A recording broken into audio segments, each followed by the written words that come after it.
Hey guys, Nicole Bradshaw with Nicole Bradshaw Photography here.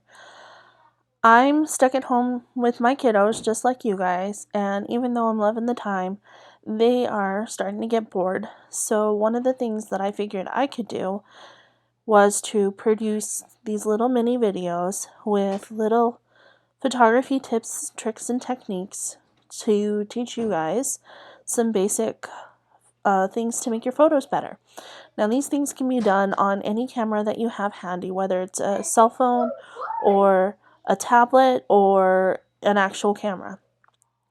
So one of the first things that we're going to cover is a compositional technique called the rule of thirds.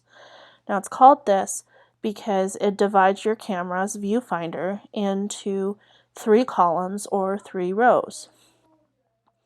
And anywhere a column and a row cross, that touch point is a weighted spot.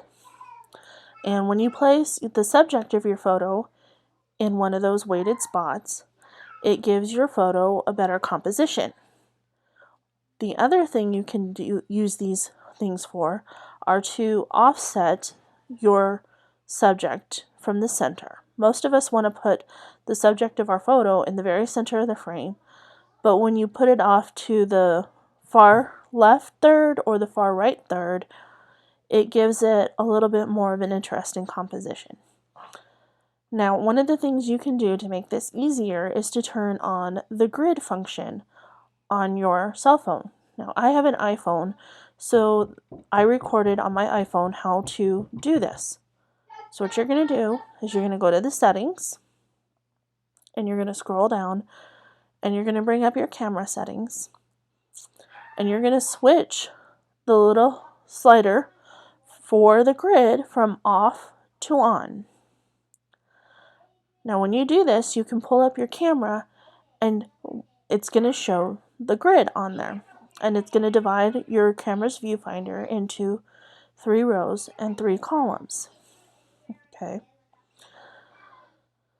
Now in this other recording, I pulled out one of my kiddos' Lego polar bears and used it really quick as a demo to show you what I mean about placing your subject on one of those 4 weighted spots. You guys can see from the recording how the lines cross and what I mean by putting your subject on one of those 4 points, because I put the polar bear on each one of those points because it was my subject. And then the last couple, I put the polar bear onto the far sides of the screen, and you guys can see how it kind of gives it a little bit something extra when it comes to composition. Now this is something you guys can easily practice at home. You can pull out the kids' Legos or build something interesting, or you can go outside and find a nice flower in the yard and use that, or any other thing that you want to take a picture of and practice. And I hope you do, because this is a really fun thing for the kiddos to learn how to do. So post your results in the comments below. I'd love to see them. Thanks, and have a great day.